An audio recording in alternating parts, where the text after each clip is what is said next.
Hello বন্ধুরা, এই যে আসছি আমরা পিঁয়াজের ঘরে। লোকেশন সীমান্ত বাজার, শোলকুপা, ঝিনাইদহ।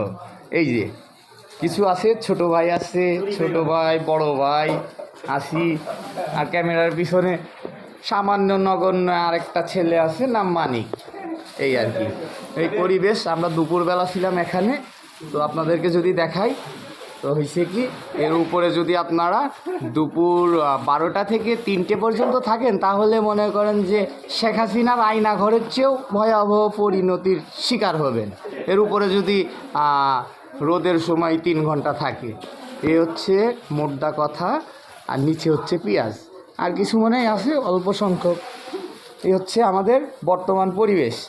যাই হোক, রাখতেছি আমাদের ভিডিওটা, আপনারা বেশি বেশি শেয়ার করেন। ওকে।